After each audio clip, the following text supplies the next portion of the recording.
Dabhoi Chandod railway ફાટક પર એક દીપડાનું મોત નીપજ્યું હતું। 3 વર્ષીય દીપડો અને ટ્રેન સાથે અથડાયો હતો। ડભોઈ તાલુકાના ઉરસંગ ગામડી અને ભાલોદરા ગામની વચ્ચે રેલવે બ્રિજ પાસે બની હતી ઘટના। દીપડાનું મોત થતાં વન વિભાગ દ્વારા દીપડાના મૃતદેહને પીએમ અર્થે લાવવામાં આવ્યો હતો। ડભોઈ નેચર સેવિંગ ફાઉન્ડેશન અને ચાંદોદ નેચર હેલ્પ ફાઉન્ડેશનના કાર્યકર્તાઓ પર હાજર રહ્યા હતા। પીએમ કાર્યવાહી બાદ વન વિભાગ દ્વારા અંતિમ સંસ્કાર કરાશે। મણિકરણ રેન્જ ડભોઈ આજ રોજ સવારે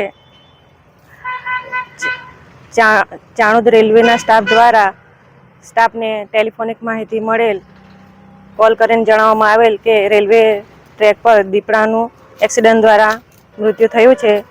તો તાત્કાલિક સ્ટાફ અને નેચર સેવિંગ ફાઉન્ડેશનના વૈભવ પટેલ તથા તેમની ટીમ સ્ટાફ સાથે ત્યાં તાત્કાલિક સ્થળ પર પહોંચી અને નેચર હેલ્થ ફાઉન્ડેશન જીગાભાઈ ચાણોદ એનજીઓના એમના ટીમ સાથે ત્યાં પહોંચી અમો સ્ટાફ સાથે વધુ તપાસ કરતા રેલવે ટ્રેક પર દીપડાનો મૃતદેહ અમને જોવા મળેલ અને વધુ તપાસ કરતા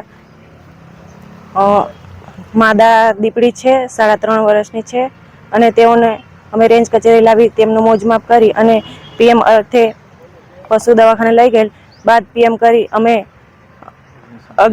અગ્નિદાહ આપેલ છે।